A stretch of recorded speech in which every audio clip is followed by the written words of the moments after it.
عليكم ورحمة الله وبركاته. النهاردة معانا مع الحلقة الأولى من صفحة من تاريخنا.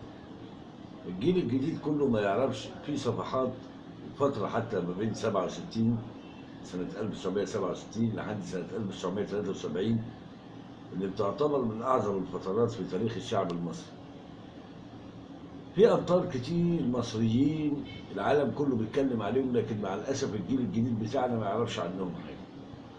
ولذلك هنا النهارده احنا بنحاول نعرف الجيل الجديد بيهم، ونعرف ازاي الناس دي كانت ابطال، ناس كان كل همها انها مصلحه بلدها، وازاي انها تقدر تخلق من لا شيء كل شيء.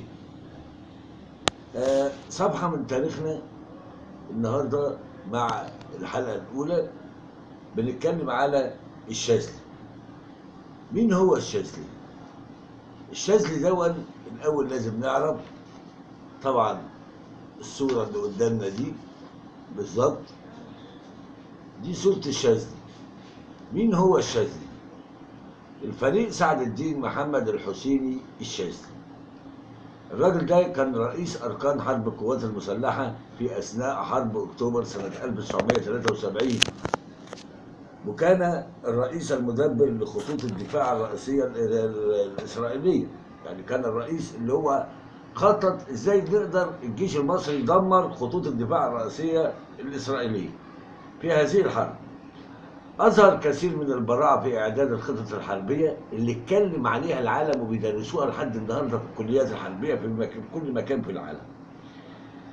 يبقى بنقول اظهر الكثير من البراعه في اعداد الخطط اللازمه لتنفيذ معجزه العبور، تلك المعجزه التي تمت في 6 ساعات وتحدث عنها العالم.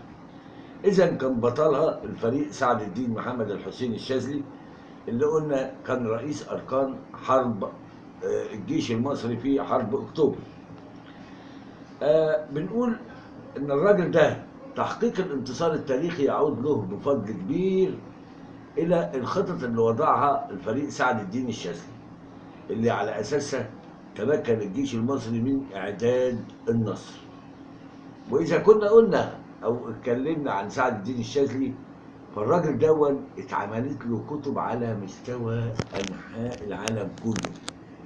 الناس زي ما قلت في الكليات الحربيه في كل مكان في العالم بيدرسوا الخطط بتاعته، بيتكلموا على براعته في اعداد الخطط بواسطه جيش يعتبر الى حد ما مش مسلح بالدرجه اللي هي، لكنه استطاع انه يحقق نصر كبير وعبور عظيم اتكلم عنه العالم. يبقى الصفحة الأولى النهارده كانت عن الفريق سعد الدين الشاذلي، وأرجو أن نكون عرفنا على الأقل فكرة مبسطة عن سعد الدين الشاذلي، لأن الكلام عنه بيحتاج لكتب مش مجرد حلقة صغيرة. بس احنا قلنا بندي فكرة عامة عنه عشان الناس اللي بتسمع بيه تبقى عارفة مين هو سعد الدين الشاذلي.